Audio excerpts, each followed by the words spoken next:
day out at the seaside. Childhood memories just come flooding back. Life was more simpler and carefree back then. The world was a bigger and brighter place. The pressures of adult life were a long way off and the summers stretched on forever. But of course, we've all got to grow up. Sometimes it can be too easy to forget your past, and if you're not careful, you can lose those very things that are the most important to you. And this is the subject of Daniel Craig's new movie, Flashbacks of a Fool. In it, the UK's leading actor, who is redefining James Bond and causing mass female hysteria in his wake, plays a washed-up movie star who is forced to face demons of his past before he can learn to live again. It's a fascinating journey into past, present and beyond. Flashbacks of a Fool tells the story of Joe Scott, a fading A-lister whose hedonistic lifestyle of sex, drugs and celebrity has taken its toll. When he receives news of the death of a childhood friend, he returns from Hollywood to his former English seaside town, where long before he fell for the advances of an older woman. Such teenage actions led to unforeseen and tragic consequences, ultimately forcing him to flee in search of a new life. But before he returns home, the emotionally drained actor plunges into the Malibu Ocean. As he's swept away on a sea of memories, he revisits his life in a series of flashbacks and has to face up to the ghosts of his family, his friends and his first love, Ruth. Do you find this approach usually works? What? Your neck's covered in love bites. You really surprised me, Joe Scott. Take a look in the mirror because you are a mess. You deserve that, Joe! As well as the BAFTA-winning international phenomenon that is Daniel Craig, Flashbacks of a Fool also has a powerful British cast of actors, including Keely Hawes, Olivia Williams and Helen McCrory. It also features a pool of brilliant young British talent who bring glamour, drama and sexual tension to the heart of this story as it flashes back to 1970s Britain, which at the time is stirring to the sounds of Roxy Music and David Bowie.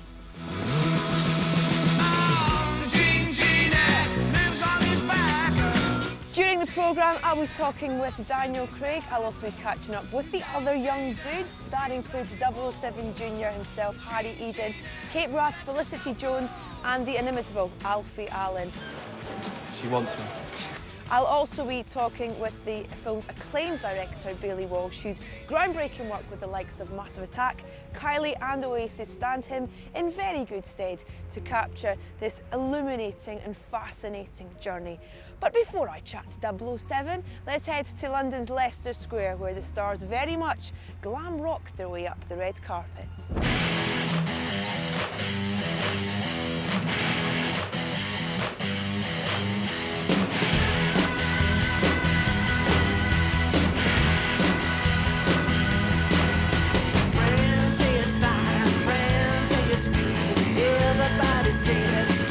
Bailey, well, how are you? It's your day. How are you feeling? You know, pretty fantastic. I mean, I feel nervous, obviously, but it's like unbelievable. I'm really very happy. What are you expecting from this film? I don't know. I have no idea. I mean, Bailey was kind of writing it when he was shooting the film for us, and he kept going on about it. To be quite honest, I never really took him that seriously, do you know what I mean? How was it out there? How was it arriving? Well, just a few people, weren't there? Not many. It was pretty incredible, yeah. It was kind of quite unexpected. How are you feeling about, your family seeing those certain scenes in the film? And well, I don't think I'm next to him when it happens, so that's all. You're going to leave the cinema. Yeah, definitely. There'll be more glitz and glamour from London's Leicester Square later on in the programme. But first, let's turn our attention to the movie's leading man, Daniel Craig. Daniel Craig, how are you? It's lovely to see you. I'm good. How are you? I'm very well, thank you. Flashbacks of a Fool, intriguing title. Can you briefly run us through the story of the film? We meet up with Joe, who's my character. He's lives in Los Angeles or maybe Malibu, I don't know, somewhere in Hollywood, and he has been a very successful movie star and has just about everything that he could want. Is it cocktail hour yet? Well, it is somewhere. You're Joseph Scott, who every woman wants. Don't you have any philosophies in life apart from self-indulgence? I really don't like looking at myself through your eyes. Your happiness doesn't interest me, mine does. You mentioned, he's got the big Malibu house, he's got the trappings of fame and fortune, but he's unfulfilled. He certainly is, yeah. Joe Scott, meet Hollywood's hottest young director, Richie Smith. Dave, hey, how are you, my man? What am I doing here, Manny? I don't think there's any part in any script for you anywhere. You know, his agent's given up on him. He's on this incredible self-destructive path. There's one person that very much sticks by him in that world, which is Ophelia, played by Eve. Yeah. It's a great relationship. No, it's great. It really is. And how lucky we were together, because she really, She really lights up the screen as well. She does, doesn't she? Yeah. If people see me with this dog, they're going to think I'm gay. See, that wasn't too difficult, was it? Then why couldn't you do it yourself? Well, because I'm going to meet an important director. I don't want to get hairs on me. Oh my God! Right. Can we help? I'm sorry it was the fucking dog. I'm so sorry. No, we're fine. We're fine. I was talking to the lady. Look, if you need a witness to that assault, I'd be Put your cell phone away. It was an accident, not an assault. And you two ladies are definitely old enough to know the difference. But if you don't get out of here right now, there will be an assault. Do you understand me? She doesn't stand for any nonsense from She him. does not, no. Was she like that in filming as well? Were you slightly scared of her? No, in a good way. Daniel Craig didn't just star in this movie, he also donned the executive producer's hat for the first time, and it takes a special kind of talent to get that kind of commitment from 007 himself. In this case, it's acclaimed music video pioneer and one of Daniel's best friends, director Bailey Walsh. My big reasons for doing this was that I believed in his talent as a director, so I wanted to, anything that I could do to encourage that was really shut him up. But he's got a great eye. If you watch his stuff, if you watch his music videos and even his commercials, his attention to detail is huge. I mean, if anything producing can do is to encourage your friends or your colleagues to sort of work, and that's really what I wanted to get involved to do this with. If you think, how could you get through the day without chatting on your iPhone and checking in with your PSP, then spare a thought for the poor souls of the 70s, whose only chance at instant messaging was to use a walkie-talkie or Morse code. The first Space Invader machines were just being introduced into homes, as well as mobile phones, which were the size of suitcases. The 1970s also saw the birth of the VCR, the floppy disk, the post-it note, and my favourite, and to be honest, where would we be without it? The space hopper.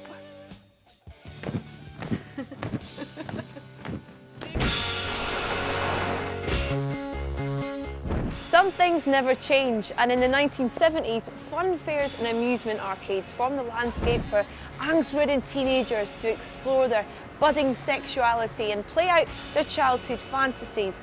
In Flashbacks of a Fool, the drama between Joe Scott and his peers takes place against a similar backdrop. It just so happens I'm about to meet up with Harry Eden, who plays Joe, and Felicity Jones, who plays his first love, Ruth, in this very arcade. So whilst I'm here, I may as well see if I can win a bob or two. Oh, this is boring. What's your Ruth? Felicity, Harry, welcome. How are you? Good, thank you. Thanks for coming along today. Tell us a little bit about your character, first of all.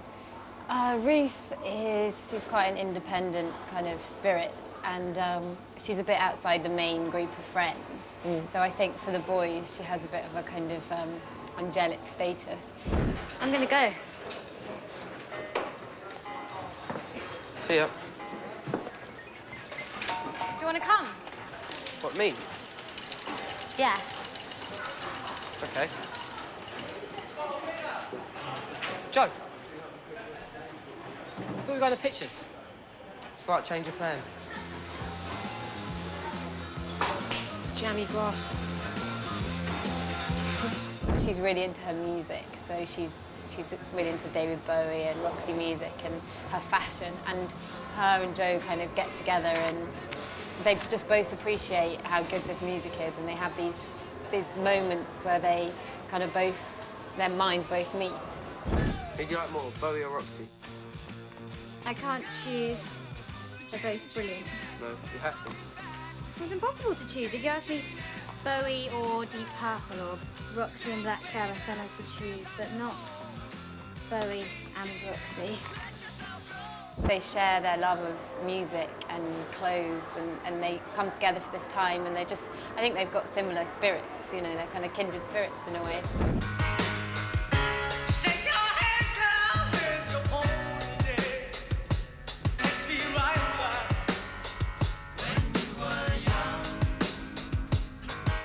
Great British cast as well, you know, there's a real great group of youth in there, yourselves included in that obviously, but in terms of, you know, established British actresses, Keely Hawes, Olivia Williams, all that kind of thing. Was that quite daunting for you as actors, being on set surrounded by people like that, or did you feed from it? Yeah, I worked with Olivia Williams before, and she's really nice and just makes you feel comfortable around them. Like being around Daniel Craig, he was just great. He made everyone feel so good. Yeah. Have you been in my room? I tidied it up. Did you enjoy looking through my things? I always do. Just stay out of my room. I was going to ask if you did much research into the 70s. Did you immerse yourself in 70s culture, or? A little bit. Bailey, the director, he said, like, listen to the music a lot, like David Bowie, and the clothes, they help you get into character, because, like, I saw some high heels and I had to wear them. I didn't think they'd be for me, but you know, I had to wear some really funny clothes, and they help you get into character.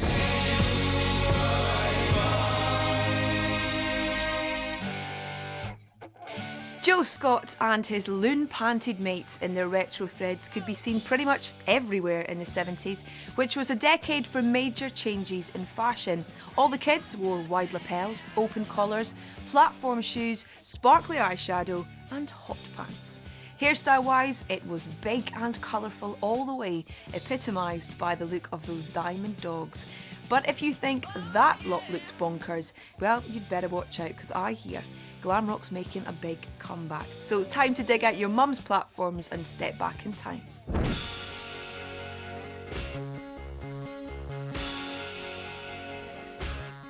Coming up in part 2, I'll be spending more time in the company of the UK's hottest property, Mr. Daniel Craig. I'll be checking out the sights and sounds of the 70s. We'll be sampling some of the work of uber cool Flashbacks director Bailey Walsh. We'll also be hearing from one of glam rock's pioneers, Mr. Brian Ferry, and one of the UK's emerging acting talents, Alfie Allen, for a game of pool. He does not stand a chance.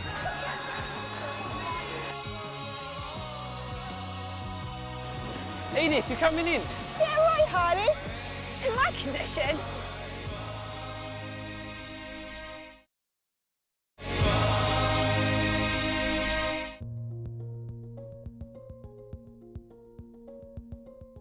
Welcome back to this Flashbacks of a Fool movie special. The film stars Daniel Craig in this entertaining and highly charged tale of a wasted movie star who has to face his teenage wrongdoings before he can finally put the past to rest. Coming up, I'll be flashing back and catching up with the man behind the film's unique creative style, acclaimed director Mr. Bailey Walsh. We'll be checking out some of the sounds of the 70s and chatting to a bright new star of the future, Mr. Alfie Allen. But right now, let's get back to Craig, Daniel Craig. Sorry, I couldn't resist.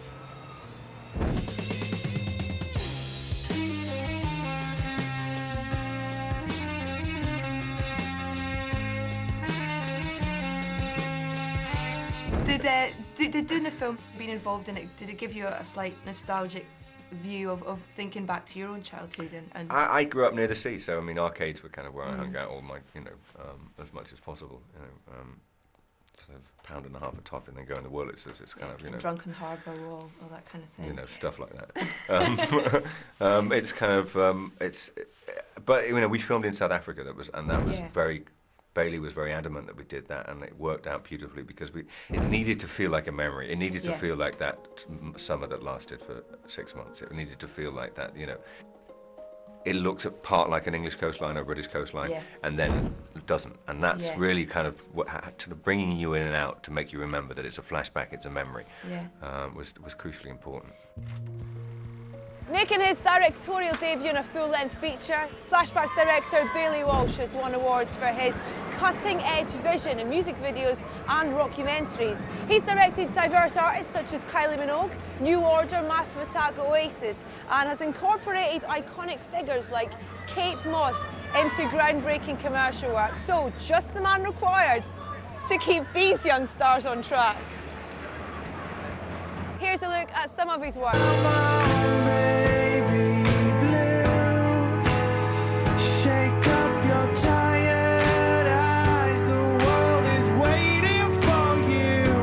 Bailey Walsh, director of Flashbacks of A Film. It's lovely to meet you. Nice to meet you. You're renowned for making groundbreaking music videos, and you recently did the Oasis documentary as well. How important is the soundtrack as part of the sort of landscape? Very much so for me. I think that music is like a perfume. It kind of takes you back somewhere.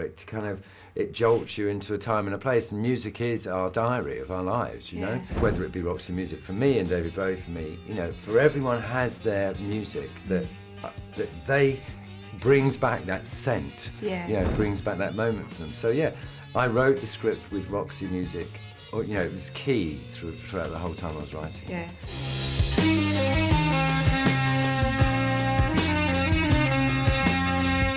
The past is a painful thing in Joe's life. Yes. But we also get a real picture of delightful childhood and those fun elements and, you know, things being larger than life and more colourful than they realise. Yeah. It's that theme that you really wanted to get across in the film. Absolutely, because I love the idea of, you know, I just love the idea of memory and the way memory plays tricks with you, and the way summers were always brighter and there was always blue sky and colour, you know, everything is in our memory, it is built, it is, you know, it's always slightly worse or better.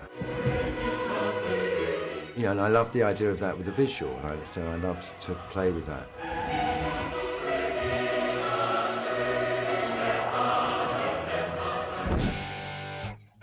The 1960s, featuring the Beatles and the Stones as their headline acts, made way for the glam rockers in the 1970s.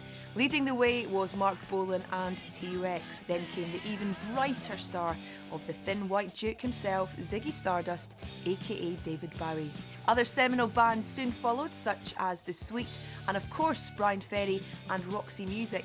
Flashbacks of a Fool is punctuated by this 70s soundtrack throughout, giving it a truly 70s glam feel, which coincidentally is making a comeback.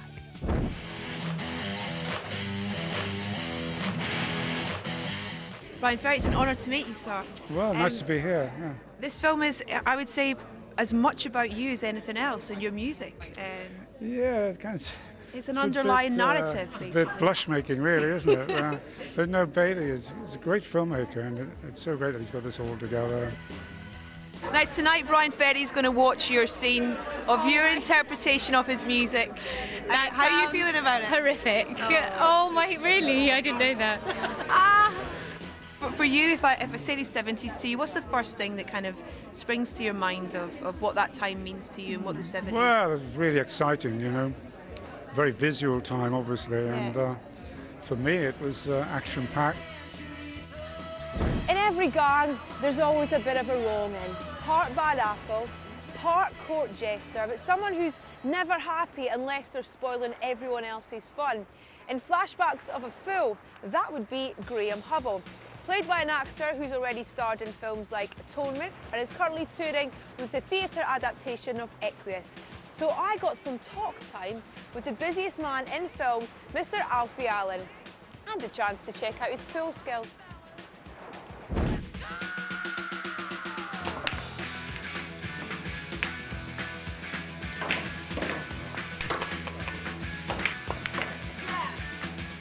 Alfie Allen, how are you? I'm good, how are you, Edith? I'm very well, thank you very much. Alfie Allen, aka Graham Hubble. Hubble, yes. First of all, let's talk about the character. How do you describe him? Well, he's not really that nice. He's a bit of a meanie. He's kind of, there's like the group of friends in the film, and you know that kind of, like the tough guy who you have in your kind of group of mates who you don't really like, but you just kind of keep him there just in case you get in trouble with anyone. Yeah. That's kind of what Graham Hubble's like. Oi, Ruth! Graham's approach to smoothing the ladies. Yeah. He's quite direct with his approach. Very direct approach, exactly. Oi, Ruth! I really want to fuck you. Well, if you do, Kevin, haven't I ever find out? Would you take that straight approach, that kind of no... Yeah, you know, if I'd had a few, maybe. But I don't tend to use that approach anymore, anyway. I'm glad to It's, no, I just kind of, I'm quite smooth with the ladies, really. I just try and be nice. When we were kind of in Cape Town, we really got the feeling when we went into the arcade, because there was all the old games there and everyone had the proper costumes on. It was great, and Felicity really looked proper 70s, so definitely felt like we were stepping back in time then. And I think Bailey even brought some of his own clothes from the 70s onto set, and so some of the clothes we wear are actually Bailey's old clothes. Really? Yeah. Oh, shut up, Hubble, you prat. Oh, it's boring here. I'm off to the arcade. You coming, Hubble? The other scene involves, well, it's kind of full frontal nudity. But not. But not. Exactly. Was that something that you had to practice for that particular scene? When we used to play rugby, we used to mess around a bit like that, and it was, I'd kind of had to practice the man fanny a little bit. But it was, yes, the tuck, exactly. And Bailey taught me well. Right, Joe! Well, if you do, Kevin Hubble, when I ever find out... Oh, don't hurt me, Joe! Please don't hurt me, Joe! I've never done it before! I'm a virgin! You're such a moron, Hubble.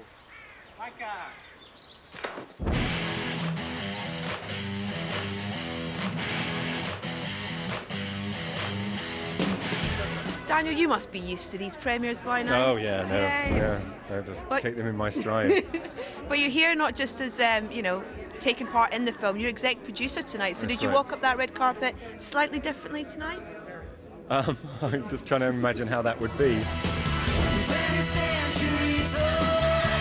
What does an exec producer do, by the way? Fucking tell me. No, I mean, look, I've just helped get the movie made. Basically, all I've done is, you know, in a very small way, have gone and sort of, you know, shaken hands with people and said, look, spend some money. I believe in this movie. I believe in Bailey Walsh. I believe in this cast. I believe in the script. I believe in the people who are shooting the movie. We're going to make a good movie. Get your wallet out. You're walking up that red carpet there and you're like, this is my premiere, this is real. this is Yeah, no, absolutely, this is real. This is a dream come true. What are you hoping people take away from this film? What I try to do with this film is it's not about my story, it's about what it kind of, you know, provokes in other people. Yeah. So that would be great if it takes them back, that would be great. Well, that's about it for this Flashbacks of a Fool special. I hope you've enjoyed your trip down memory lane. If Joe Scott's journey's taught me anything, it's that time waits for no one, and that maybe we should cherish our childhood memories every so often. Right, I'm off to see if I can get myself some candy floss and win myself a goldfish. See ya.